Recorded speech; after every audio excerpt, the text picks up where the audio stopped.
ಕೇರಳದ ಕಣ್ಣೂರು ಜಿಲ್ಲೆಯ ದಟ್ಟ ಕಾಡಿನ ನಡುವೆ ಇರುವ ಒಂದು ಪುಣ್ಯಕ್ಷೇತ್ರ ಕೊಟ್ಟಿಯೂರು ಮಹಾದೇವ ದೇವಸ್ಥಾನ.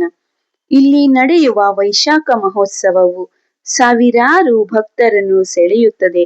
ಈ ಕ್ಷೇತ್ರವನ್ನು ದಕ್ಷಿಣ ಕಾಶಿ ಎಂದು ಕರೆಯಲಾಗುತ್ತದೆ. ಪುರಾಣಗಳ ಪ್ರಕಾರ ಇದೇ ಪ್ರದೇಶದಲ್ಲಿ ದಕ್ಷ ಮಹಾರಾಜನು ಯಾಗವನ್ನು ನಡೆಸಿದನು ಎಂದು ನಂಬಲಾಗುತ್ತದೆ. ದಕ್ಷನ ಯಾಗದಲ್ಲಿ ಶಿವನ ಪತ್ನಿ ಸತಿದೇವಿಯು ಅವಮಾನವನ್ನು ಸಹಿಸಲಾಗದೆ ಅಗ್ನಿಕುಂಡಕ್ಕೆ ಹಾರಿದ ಕತೆ ಹಿಂದೂ ಪುರಾಣಗಳಲ್ಲಿ ಪ್ರಸಿದ್ಧವಾಗಿದೆ. ಈ ಪವಿತ್ರ ಸ್ಥಳದಲ್ಲೇ ನಡೆಯುವ ವೈಶಾಖ ಮಹೋತ್ಸವದ ಒಂದು ವಿಶೇಷ ಆಕರ್ಷಣೆ ಒಡಪ್ಪು ಹೂವುಗಳು.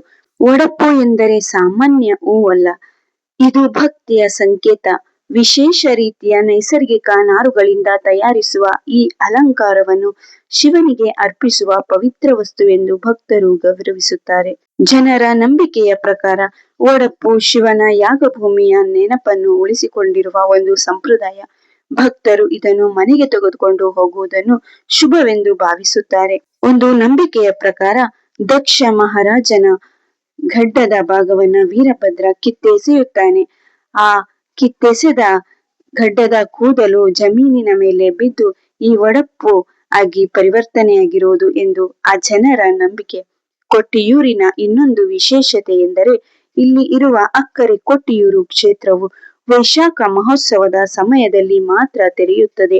ನದಿ, ಕಾಡು ಮತ್ತು ಪ್ರಕೃತಿಯ ನಡುವೆ ನಡೆಯುವ ಈ ಉತ್ಸವವು ಬೇರೆ ಯಾವುದೇ ದೇವಸ್ಥಾನದಂತಿಲ್ಲ.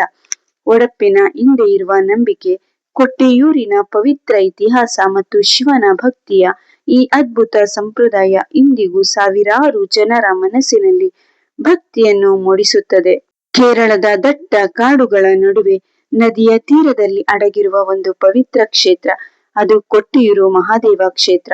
ಇಲ್ಲಿ ನಡೆಯುವ ಒಂದು ವಿಶೇಷ ಸಂಪ್ರದಾಯವನ್ನು ನೋಡಲು ದೇಶದ ವಿವಿಧ ಭಾಗಗಳಿಂದ ಭಕ್ತರು ಬರುತ್ತಾರೆ. ಅದು ಕೊಟ್ಟಿಯೂರು ಒಡಪ್ಪು.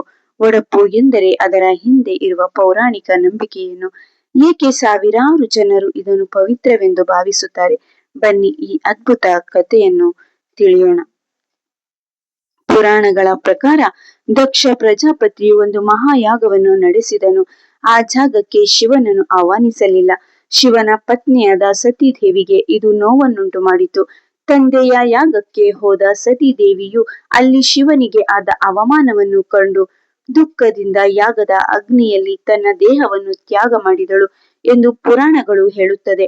ಈ ಘಟನೆಯೊಂದಿಗೆ ಸಂಬಂಧ ಹೊಂದಿರುವ ಪವಿತ್ರ ಸ್ಥಳಗಳಲ್ಲಿ ಕೊಟ್ಟಿಯೂರು ಕ್ಷೇತ್ರವು ಒಂದು ಎಂದು ಭಕ್ತರ ನಂಬಿಕೆ.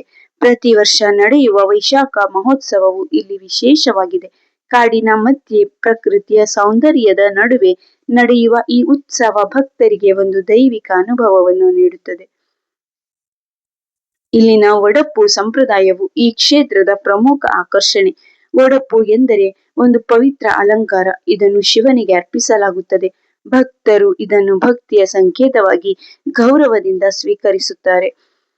ಕೆಲವರಿಗೆ ಇದು ಕೇವಲ ಒಂದು ಸಂಪ್ರದಾಯವಾಗಿರಬಹುದು, ಆದರೆ ಭಕ್ತರ ಪಾಲಿಗೆ ಇದು ಶಿವನ ಆಶೀರ್ವಾದದ ಸಂಕೇತ.